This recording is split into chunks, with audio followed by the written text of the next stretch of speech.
Welcome to Cartoonist Kayfabe. My name is Jim Rugg. I'm Ed Piskor. Today, Ed, we're going to take a quick look at Eerie Publications. Not Warren's Eerie, but a rival horror publisher from that time period. Not to be confusing at all. Called Eerie. Yes. But before we do, let's see what's new. All right, patreon.com/Ed Piskor is where I'm serializing my Red Room comic strip. Issue 1 is completely up there right now. $3 will get you the complete archive. It's about murders for fun and profit on the dark web, streaming live into your laptop or phone. And like I said, $3 gets you the archive. Issue 1's up there now. New strips are available every Tuesday. Perfect time to jump into this too, in this holiday season. Look at the disrespect that Poker Face has for that guy right there, man. My latest, Octobrion in 1976, world's first blacklight comic, is now available in comic stores everywhere, both in real life in print, but also online digitally. You can find this at Comixology or at my website, jimrugg.com. You can also find the 350-page process guide that includes original art, scans, all the drafts that went into this, basically the making of. So pick that up wherever you find your comics. So Jimmy, in my collection and in my travels, digging in the bins, man, I come across these weird horror mags every now and then that have really awesome covers.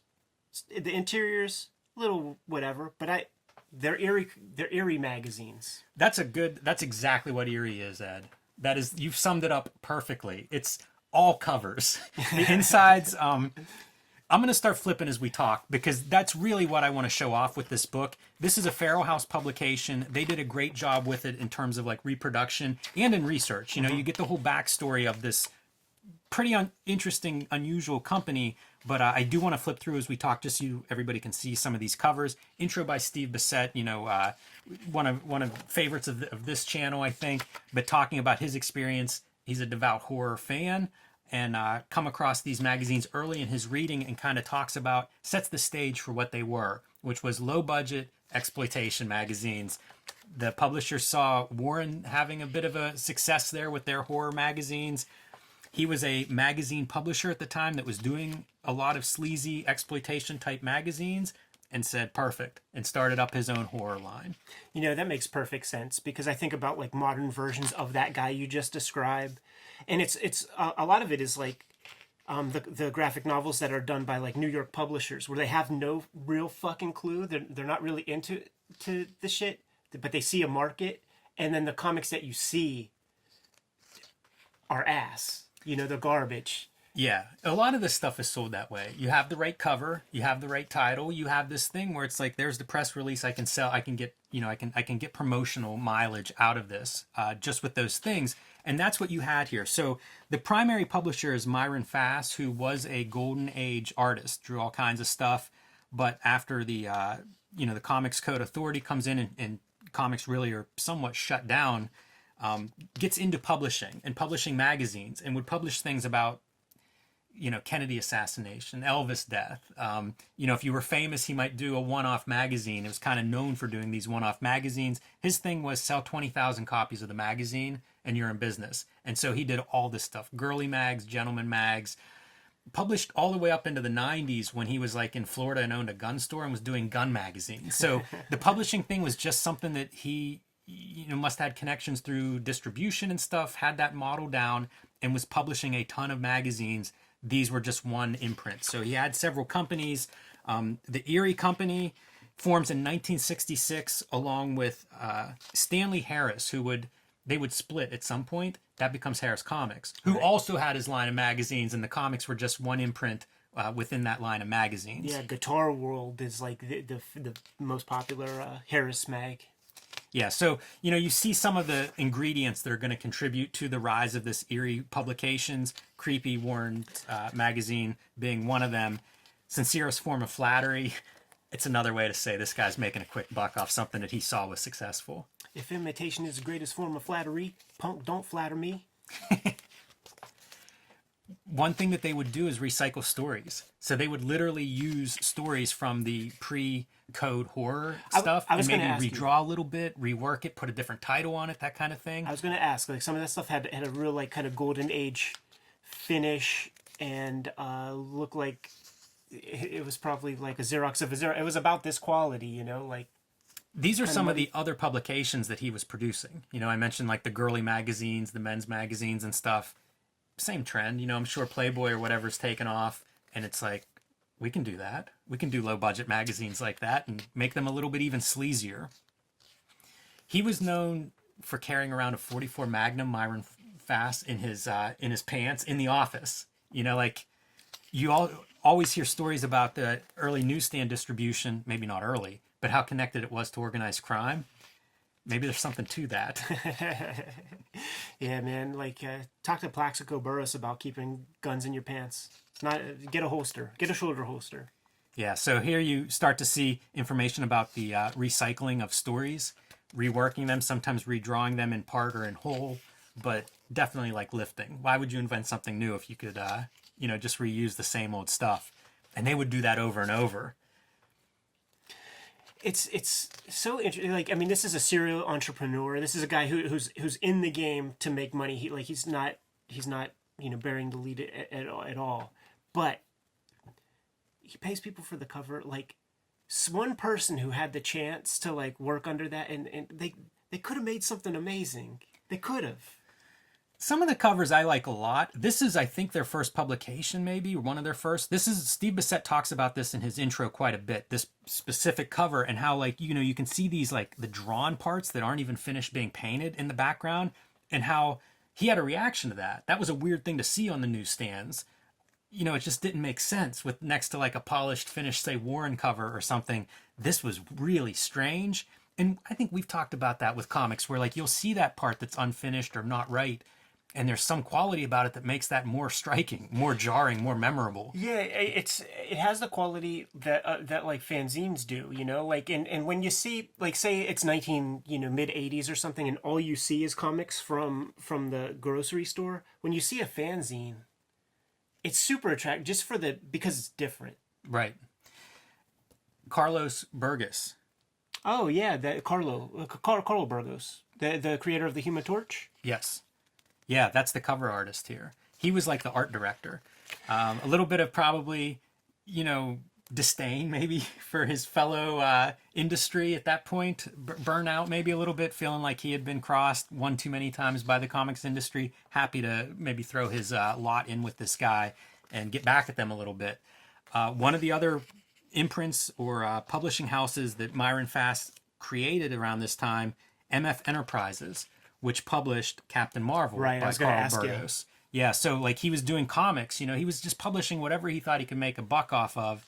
And Burgos is one of the guys that, he hooks up with early on to do, cheap knockoff superhero comics. 20,000. I like that he had a model in place, man. So now we're getting into kind of the part of this book I really love, where we start to see these covers. And they're great. They're primary colors, very striking, and then get some gore on there. Like a two-headed being, both heads cut off. And look at this one, man.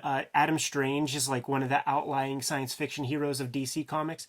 I forget what the title was called, but that lettering is like super close to, Journey into Space or whatever those comics were.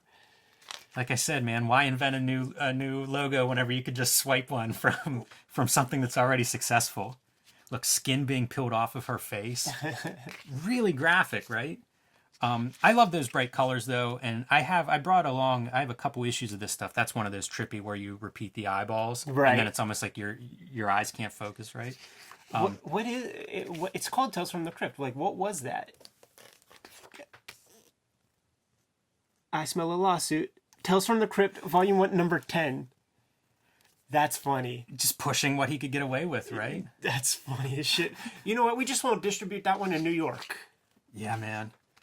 You know what? That shit is probably possible in a day when, there weren't cell phone cams and internet and all that kind of thing. You could just distribute it elsewhere. So a lot of this was like Ajax Art, one of the Golden Age publishers, and then they would just edit this stuff. That's so good. And you can see those, like what the changes are from the original art to like the revised art that they were going to then publish in Eerie Publications. This is a great book. It's really strong. There's so much work that he put out too. Like it fills, I don't know how, 300 pages or something of like good color reproductions of this stuff. As great as all of these are, look at that, man. as great as all of the reproductions are, they do get into kind of the nitty gritty and backstory of everybody that was involved with this stuff, from the talents that would work on different issues to, how those talents worked with FAS and how a lot of those relationships ended, pretty unhappy endings. A lot of these guys split ways and they weren't talking to each other afterwards. I believe it. I mean, were the artists shitheads too? Like, did anybody become an outlier, or were these guys just doing this in between? That's Bernie Wrightson. Yeah, that's sick. So, he paid people more or less most of the time. So, I think it depended. The inside stuff, there was just no budget. It was going to be the cheapest, fastest, quickest thing he could do. The covers are where you would see a little bit of maybe more creativity or more attention, at least, because, that's all he cared about. That got his formula to work. It's Roger Corman, it's totally Roger Corman. It's about, when they would sell the B pictures, the idea was to get it into the town and get it out of the town before the word of mouth came out that the movie was shit, because all you had was the poster. And this is no different. The cover's the poster. You got those news agents. It's really shitty drawings, but also just eyeball falling out of the head. You got those news agents chomping on their cigar, this ain't no library, kid, so you got to make your decisions quick. You would buy that and then be extremely disappointed. He probably, the people who are fans are those same people that buy the shitty VHS tapes and shitty horror movie type shits. But your average person might give these kind of mags maybe one or two chances maybe, and then you're done. So it's probably this rotating. Those 20,000 copies aren't going to the same 20,000 hands by any stretch, man. It's all new people have to get burnt by this and then, graduate to the better shit. And look, just copying the same compositions, maybe change the monster character a little bit, it's funny, chop her head off. I can't tell which one's which. They published them both. Oh, you know course. what I mean? See, I have these are the Psychos are the ones you could find real easy. This is Skywald. This is Eerie. a different publisher. Yeah. What happens is this stuff becomes pretty popular. These the distribution methods, the newsstand distribution methods for these kind of black and white magazines, Warren may be leading the way, but then everybody just jumping on board. And eventually what they, claim is the problem is Marvel floods that market, and it really puts the pinch on all of these other companies. But Skywald is another one that would be like Warren. It was considered much higher quality. It's probably Skywald and Warren as your top two at that time period. So again, part of the value of this book is that it covers all that. You're going to get some information about what the rest of the market was like. The Marvel version, once Marvel decides, oh, there's some, somebody else is making money off comics, we could get in on that. We have a lot of clout at the newsstand distribution. Let's put some black and white magazines out. And it just, it squeezes out, it floods the market is what essentially happens. Yeah, when Marvel started doing them, they started to own the art, the art space. Like Warren was good in the 60s, but then it started to fall off. And the Marvel, Mike Plug in black and white and shit like that, man, please, it's awesome. These are more of FAS's publications. So he is not just doing horror comics. This is really what he's building his empire is publishing, and the horror comics are just one more way to, make a few bucks.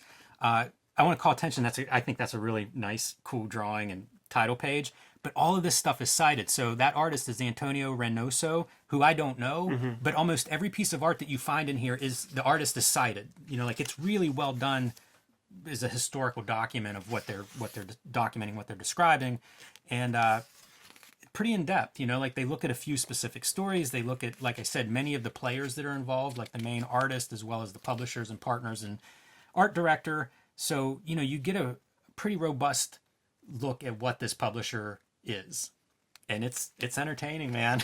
And it's right in line with what we think of as the American comics exploitation history. Eerie publications, they're the same as all these exploitative publishing practices. We looked at all these crazy covers they did. More of their Jaws, popular movie, let's get that magazine out. Oh, dude, Jaws exploitation was really a thing. But do you think those covers are painted in acrylic? Maybe for speed. Yeah. There's a good chance. They're definitely not oil.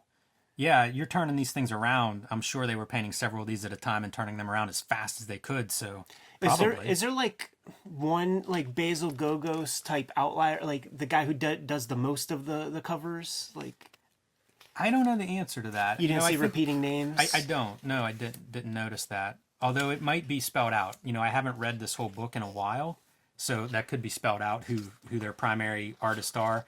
Just from the flip through, it feels like there's probably this same artist on several of these. Yeah, so for sure. there probably is a go-to artist or three. And you can see them, branching out, right?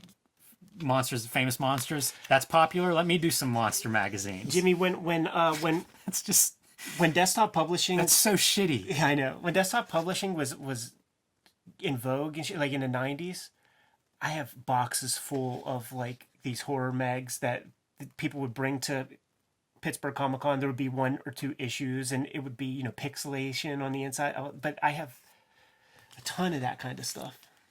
Yeah, I mean that's all this is. It was a publisher that was in position to put this stuff out, and so whatever you showed up on Monday morning and thought we can sell 20,000 of these, go for it. True crime stuff. Look at This I is mean, how lurid is this? this is the kind of shit that they find in like BTK Killer's like his closet and shit. Like all This those is guys shameless. read this kind of shit. The bottom line for all of this is just selling. Mm-hmm. So pretty fun magazine.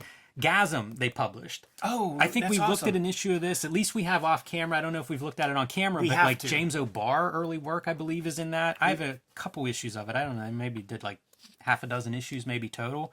But it's that same knockoff stuff. It would be in line with Epic and Heavy Metal and much lower tier again, but that kind of idea. These magazines were becoming popular. The idea of doing comics for adults or more sophisticated European kind of art. All that stuff is, your ingredients for let's make I can do that. If Volume 1, Number 1, and they break the rule of the character going over the logo, so it's like, is it Gollum? Is it Calm? Is it Calm a magazine? No, it's Gasm. Yeah, it's starting into his gun magazines. Gun Pro, dude. And this is like, how many VHS companies had this treatment for their logo? I love it. Like that's such a certain time period, that kind of logo. Top Gun. Very fun. Street Truckin', True Life Confessions, whatever they could sell, man. Whatever they could sell. And then this details, Harris. I mentioned Stanley Harris. He splits countrywide. I guess is fast as like big publishing name. Kind of his corporate name, countrywide. So Stanley Harris splits, eventually getting hold of some of the Warren rights. They talk about Warren going under and the circumstances for that and having to sell. A lot of the Warren rights had to be sold as part of like the bankruptcy settlement and liquidation. And so Harris Publications bought the Warren stuff for roughly $125,000, which included thousands of dollars of original art. It was real. Oh yeah, because Warren was a like a hoarder, and I know a lot of people who like visited the Warren like warehouse and just saw like the stuff that you would see in the back of Warren magazines, all the Captain videos and the big Jack Davis Frankenstein. Like he just had thousands of those things just like in his space. This is pretty interesting chapter because this is your part of the legacy is like the Italian horror comics were then lifting from Eerie Publications. So, it was what's good for the goose is good for the gander. Got to feel what that was like from the other side. And dudes who are gross like this, who like the Eerie guy, the Eerie Foss guy, he would be the kind of guy that I would imagine would be quick to sue. Yeah, you'd think so. Very paranoid as he's getting older, is one of the things they described, which kind of makes sense. I think if you're operating this way, of course you're going to be paranoid. You're lifting artwork from others, so why not? And then this chapter goes through and it kind of outlines like who some of these different people are who worked for them and what they went on to do. That's amazing. And some of them are follow-up interviews, so like you're getting it from the people's mouths, maybe updating information or setting the record straight. But there's so much great art that's reproduced in here. And, names that we know, Chick Stone. Yeah. So there were pros, that you would know from other places that ended up doing work here. Anyway, it's a great book for all these reasons and more. Extremely in depth and great reproductions. So I highly recommend it. It's one of my favorite books about comics. Yeah. And definitely, I don't know if you need any more Eerie insight after you get hold of this book. I said I did bring along like one sample of one of their publications just to kind of show off what they look like, and it's black and white on newsprint, so get a nice cover, and then the inside is just relatively quickly thrown together horror comics. Nothing wrong with it, but I don't know that you're going to find high art in any of these. It's definitely serviceable, and if you read Bassett's intro, part of what makes this kind of good or a kind of payoff is it's so lurid. It's really, there's no limit to what they're willing to show and put in these things. Much poorer taste than what you're going to find in most of these horror magazines of the time. I want to tell you something, man. Like this issue in particular, like if they just wouldn't have made those washes so muddy, you could sell, like they just made a bad choice, like at the wash level, drawing wise. Don't get too excited till you see your 12 pages of text with kind of lousy spot illustrations in the middle. Yeah, they're okay. They're serviceable, but I think it's the lurid nation, the exploitative nature that really kind of speaks to the cult that follows these magazines. And there's lots of them out there. That's Reynoso. We had called out for that one great piece. Wow, some splatter. How about that point of view from a skull, like seeing through both the skull eye and then a little bit of the nose? It took me a second. Yeah. Yeah, it's good stuff. It's a different... And this would probably be a Golden Age piece. Yeah, it looks like it. Golden Age piece, maybe with a new title put on or something of that sort. Not bad. I don't see them very often. When I do, it's kind of hit and miss, very random issues. Right. But like all these magazines, you just don't see as many magazines. They don't survive for one reason or another. So anyway, great. Nice. There is like a comprehensive cover. Is it appendix? Is it all the covers of every issue? As far as I know, it's definitely quite a few. I do love their logos, man. It's very effective from that point of view. If you put this on a rack with a bunch of other covers, these certainly stand out. Yeah. They're bright and shiny and I love seeing them over the top that way.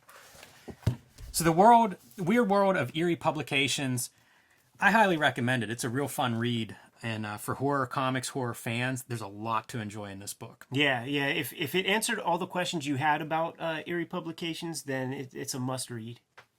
Kayfabers, like, follow, subscribe to the YouTube channel. Hit the bell. We'll notify you when the next vids are available. Octobrion is in stores now. Get it while it's hot. On Comixology as well. Patreon.com/EdPiskor is where I'm serializing my current comics project, Red Room. $3 to get you the complete archive, and issue 1 is up there now. Subscribe to the Cartoonist Kayfabe e-newsletter at the links below this video to keep up with everything we're doing. Pick up Cartoonist Kayfabe t-shirts and merchandise at the links below this video. Give them those marching orders, Jim. Read more comics.